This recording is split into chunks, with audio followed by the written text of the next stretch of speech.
Hey guys, welcome back to my channel, and today for you guys I'm going to be wow, I can't talk. Today for you guys I'm going to be reviewing The Coldest Girl in Coldtown by Holly Black. And now, I'm sure you remember me specifically talking about this book in quite a few videos so far that I've mentioned. I've just thrown this book out there and mentioned it, and I really loved this book. This was a book that got me into Holly Black's writing, and I must say, this was my life. This book gave me life when I was reading it, and it was just fantastic. And so I'm going to review it for you guys today.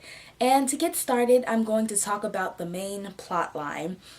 So I like how they have cold towns, which is where, okay, well, first let me establish this. This is going to be a spoiler-free review portion, and then later on I'm going to get into spoiler section. So you guys are going to have to, who haven't read the book, are going to have to leave.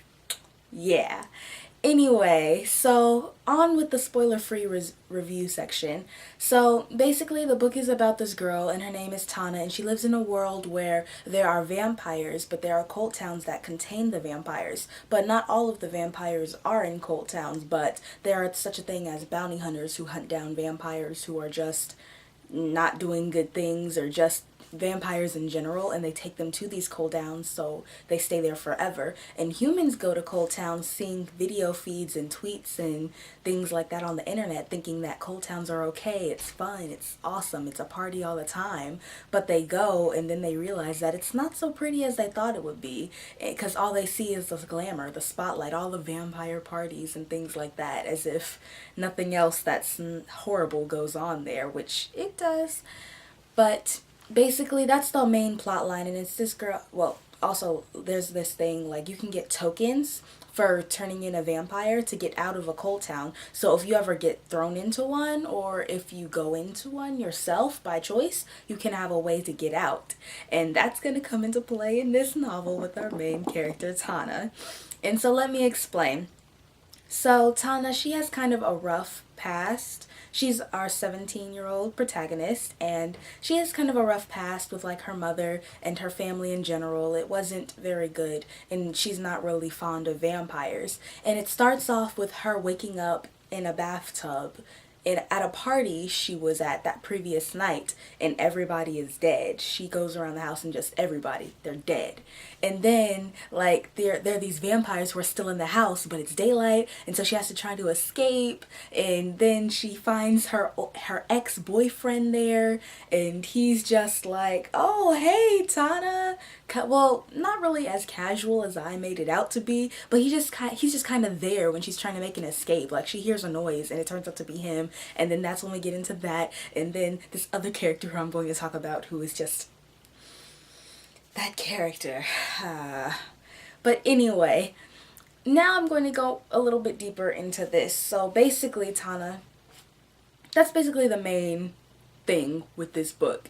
And so, also, just to give some more background, Tana, she lives with her dad and her sister Pearl, and her sister Pearl is always watching these live feeds and these videos, kind of like this world's version of YouTube. And she's always watching these videos and how there are vampire parties and celebrities and things like that, because all the vampires who are in cold towns are celebrities.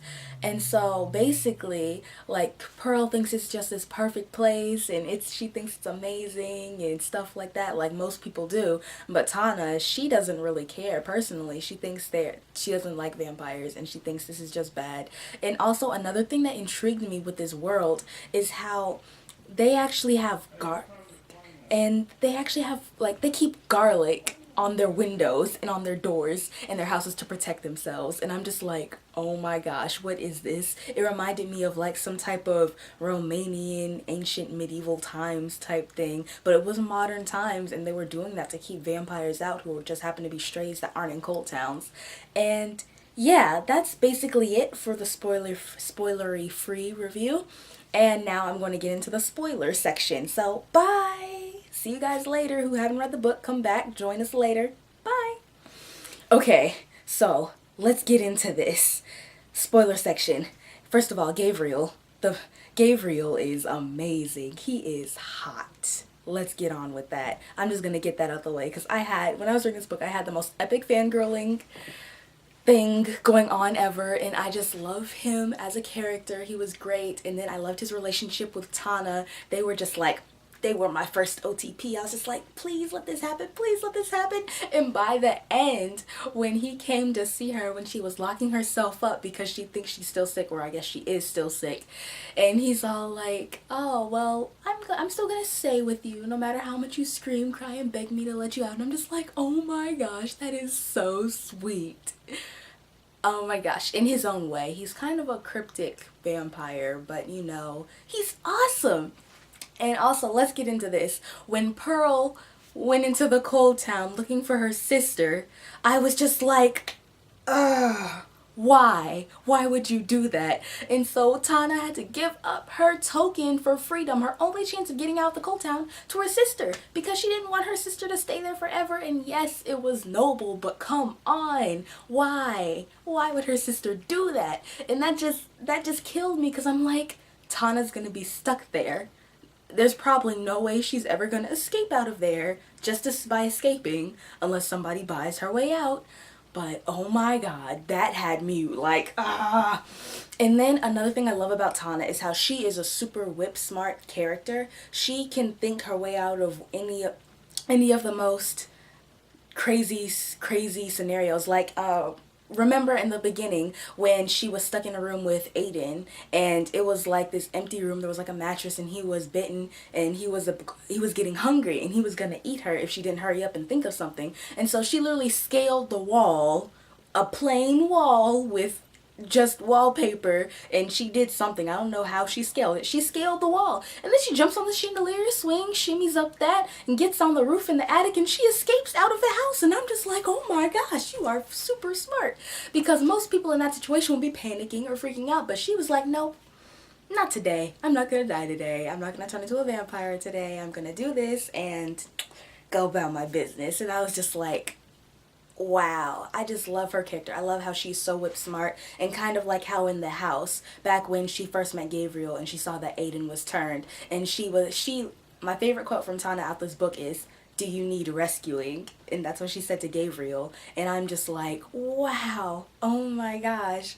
She's just like a true hero, and she's very brave to honestly sit there and rescue that vampire, who's not like someone who just got bit, but a vampire, and a stranger at that, who turns out to be the Spider, who is like the main guy in this, and he plays a big role in the ending of this. And personally, I did not see it coming until like right when she was about to say it, and I was like, wow, it was mind-blowing. This book was just amazing.